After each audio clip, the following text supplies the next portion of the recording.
Srisailam and NSP and Nagarjuna Sagar project.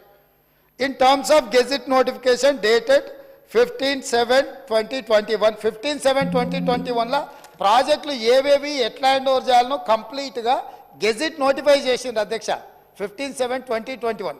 తర్వాత ఏమన్నారు వారు, but for want of finalisation of operational protocol of both dams handing over process being delayed. దీని అర్థము మేము కొన్ని కార్యక్రమాల వల్ల దీన్ని అప్పచెప్పడానికి కొంత ఆలస్యమే అయింది తప్ప మేము దీన్ని ఎక్కడ వ్యతిరేకిస్తలేము. మేము కేఆర్ఎంబీకి అప్పచెప్పడానికి సిద్ధంగా ఉన్నాము. ఈ లోపల ఆంధ్రప్రదేశ్ నుంచి వాళ్ళు పోలీసులతో వచ్చి దాన్ని పొజిషన్ తీసుకున్నారు.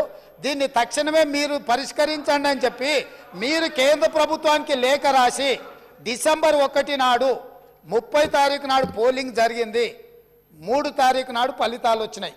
1 తారీఖు డిసెంబర్ నాడు స్పష్టంగా ఆనాటి ముఖ్యమంత్రి మరియు సాగునీటి పారుదల శాఖ మంత్రి కల్వకుంట్ల చంద్రశేఖరరావు గారు, వారి ప్రిన్సిపల్ సెక్రటరీ, సాగునీటి పారుదల సెక్రటరీగా అఫీషియల్గా వీళ్ళు లెటర్ రాసి ఇన్ని రోజులు ఇన్ని నీతులు చెప్తున్నాడు కదా, ఇన్ని రోజులు మా స్మితా సబర్వాల్ గారు ఈ రకమైన లేఖ రాసిండ్రు, మా ప్రభుత్వ విధానము అని ఎప్పుడైనా చెప్పినా ఈరోజు ఉత్తమ్ కుమార్ రెడ్డి గారి లేఖ తీసుకొచ్చి బయట పెట్టినాక ఇప్పుడు మాట్లాడుతున్నారు ఏంది, అవును మా స్మితా సబర్వాల్ గారు లేఖ రాసిండ్రు, మా ముఖ్యమంత్రి గారి ఆలోచననే ఇది అని. ఇప్పుడు నేనేం అడుగుతున్నా అధ్యక్ష అంటే వీళ్ళ బాధ ఏంది అసలు? ఇప్పుడు అప్పచెప్పొద్దనా వద్దని మేము అన్నప్పుడు తీర్మానం చేసినప్పుడు చర్చలకు శశపిశలకు తావెక్కడిది? 100% ఈ ప్రభుత్వం ప్రతిపాదించిన ఉత్తమ్ కుమార్ రెడ్డి గారి సభలో ప్రవేశపెట్టిన తీర్మానానికి అన్కండిషనల్గా మేము మద్దతు ఇస్తున్నాము. పదండి ఢిల్లీకి పోదాం కొట్లాడదామని వాళ్ళ నోటి నుంచి వస్తలేదు ఎందుకు అధ్యక్ష?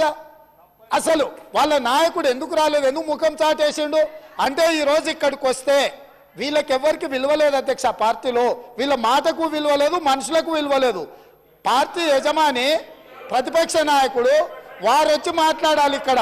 వారు ఎందుకు ఈరోజు ఇంత ముఖ్యమైన కృష్ణానది జలాలకు సంబంధించి శాశ్వతంగా తెలంగాణ రైతాంగం జీవితాల మీద మరణ శాసనం రాసే పరిస్థితులు ఉత్పన్నమైతే వారు సభలోకి రాకుండా ఈ సభలో జరుగుతున్న చర్చలో వారి అభిప్రాయం చెప్పకుండా వీరు చెప్పే అభిప్రాయానికి ఎలాంటి విలువ లేదు.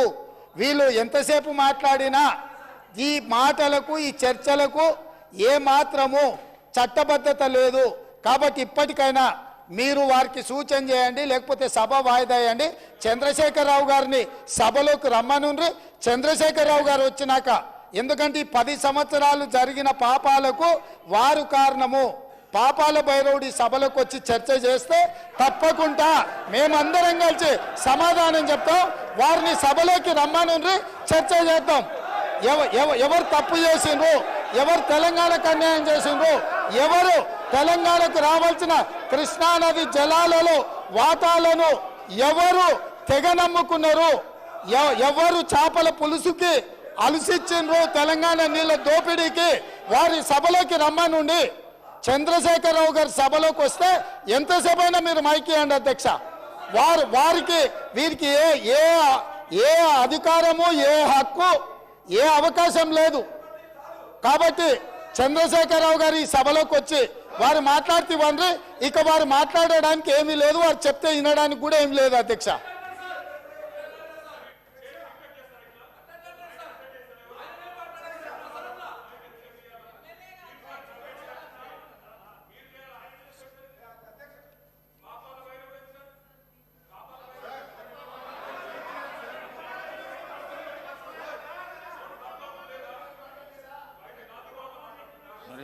సార్ ఇప్పుడు ఇది శాసనసభ సార్, ఇదేం గాంధీ భవన్ మీటింగ్ కాదు, పబ్లిక్ మీటింగ్ కాదు.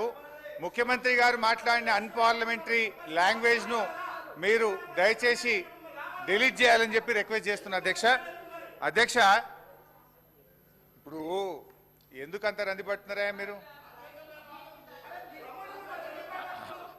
హరీష్ రావు గారు అధ్యక్ష లే మాట్లాడు కాదు, డిస్కషన్. 2 విషయాలు అధ్యక్ష. ముఖ్యమంత్రి గారు ఒక విషయం చెప్పిండు, దీనికి ఒప్పుకుంటున్నామా ఒప్పుకుంటలేమా, దానికి మీరు డిస్కషన్ వేరే విధంగా తీసుకోకపోతే అది ప్రాబ్లం అవుతుంది సభకు. దయచేసి కన్క్లూడ్ చేయండి మీరు. అధ్యక్ష ఇప్పుడు స్మితా సబర్వాల్ లెటర్ గురించి మీరు మాట్లాడుతున్నారు. అదే విషయాన్ని రాహుల్ బొజ్జా గారు కూడా అదే లెటర్ రాసినారు. ఆపరేషన్ ప్రోటోకాల్ అంటే ఏంది అధ్యక్ష? ఇప్పుడు రాహుల్ బొజ్జా గారి లెటర్ కూడా చదివి వినిపిస్తా ఒకసారి. Page number 3, KWDT 2 is mandated to make operation protocol between Andhra Pradesh and Telangana under section 89. Remaining adjudication by KWDT 2. Telangana is willing to consider for ad hoc operation protocol 50-50. ఇప్పుడు ఇందాక 50-50 మీరు ఎందుకు ఒప్పుకున్నారు? మీ secretary రాసింది 50-50 ఇవని. ఎప్పటిదాకా రాహుల్ బొజ్జా గారు అయితే ఎప్పటిదాకా ఆపరేషన్ ప్రోటోకాల్ ఫైనల్ అయ్యేదాకా అని రాశాడు. అదే విషయాన్ని స్మితా సబర్వాల్ రాసింది తప్ప ఇంట్లో కొత్త విషయం లేదు. అనవసరంగా ఇంట్లో అనలేదో ఉందని చెప్పాల్సిన అవసరం అంతకంటే లేదు. ఇకపోతే అధ్యక్ష, ఇవాళ గౌరవనీయులు ముఖ్యమంత్రి గారు కానీ కొంతమంది కేసీఆర్ గారి గురించి వ్యక్తిగతంగా తులనాడుతూ ఉన్నారు అధ్యక్ష. వాస్తవానికి తెలంగాణ ఉద్యమం ప్రారంభించినప్పటి నుంచి కూడా కేసీఆర్ గారి మీద చాలామంది గత సమైక్యవాదులు, అప్పటి కాంగ్రెస్ నాయకులు, వాళ్ళ అడుగులకు మడుగులు వస్తే కొంతమంది తెలంగాణ నాయకులు కూడా వ్యక్తిగతంగా ఆయన దూషించే ప్రయత్నం చేసినారు. కానీ దురదృష్టం ఏంటంటే ఒక రాష్ట్రాన్ని సాధించినటువంటి వ్యక్తి ఇవాళ కేసీఆర్ గారే లేకపోతే ఈ తెలంగాణ రాష్ట్రం లేదు, ఈ రేవంత్ రెడ్డి గారు ఇక్కడ ముఖ్యమంత్రిగా కూర్చునే అవకాశం లేదు అధ్యక్ష.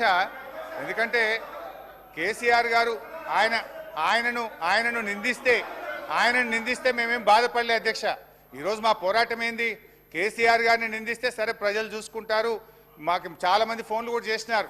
ఈ ముఖ్యమంత్రి గారి భాష చూసి మేధావులు, చాలా మంది విజ్ఞులు మాకు ఫోన్ చేసి ఇదేం భాష అని కూడా బాధపడే సందర్భాలు ఉన్నాయి. అది వారి విజ్ఞతకు వదిలేస్తాం, ప్రజలు చూసుకుంటారు. కావాల్సిందే రాయలసీమ తెలంగాణ కొట్లాడింది దేని కొరకు అధ్యక్ష? తెలంగాణ నీళ్లు, నిధులు, నియామకాల కోసం కొట్లాడితే రాయలసీమపై భోజనం చేసి రాయలసీమకు సంబంధించి ప్రశంసిస్తే ఇలా మా గుండె బాధపడదు అధ్యక్ష. ఎన్నడూ కూడా ప్రగతి భవన్, ఇలా ప్రజాభవన్కు నేను నువ్వు కాంగ్రెస్ నుండి మాట్లాడినవారు, తెలంగాణ మంత్రివి, మీలాగా మళ్ళీ డోంట్ ఓపెన్ దట్ ఇష్యూ. మళ్ళీ ఆనాడు మీరు మంత్రిగా ఉండి ఇప్పుడే చెప్పినటువంటి హరీష్ రావు గారి మాట మీకు వర్తిస్తుంది. నేను మళ్ళీ సార్ అధ్యక్ష, మాకెన్నడూ కూడా అవకాశం లే తెలంగాణ వ్యతిరేకించిన బిడ్డలకు రెడ్ కార్పెట్ ఇచ్చినటువంటి ప్రగతి భవన్. అదేవిధంగా తెలంగాణ విభజన కొరకు మా నాయకుడు కొడుకైనా కూడా జగన్మోహన్ రెడ్డి గారితో నేను ముఖ్యమంత్రితో విభేదించిన మేము. కానీ మీరేమో ఇంటికి పిలిచి ఫ్లవర్ బొకేలు ఇచ్చి స్వాగతం చెప్పి తెలంగాణకు అన్యాయం జరుగుతుంటే, ప్రాజెక్టులు జరిగి ఈరోజు ఫౌండేషన్ వేస్తుంటే మాట్లాడకుండా ఉండి ఎలా మీరే షిర్రు మీరు చూసుకున్నారు. ఎవరు తీసారు అధ్యక్ష? 44 టీఎంసీ నుంచి 88 టీఎంసీకి అసెంబ్లీలో ఎవరు ప్రకటించారు అధ్యక్ష? ఇలా మీరు తెలంగాణ ప్రభుత్వంలో కాంగ్రెస్ వచ్చి 2 నెలలు కాలే ఇలా మీరు ఈ విధంగా ఆరోపణలు చేస్తుంటే ఏంటి అధ్యక్ష? ఇలా కృష్ణా మీరేంటారు గోదావరి అంటే గోదావరి దోసుకొని పోనీయా?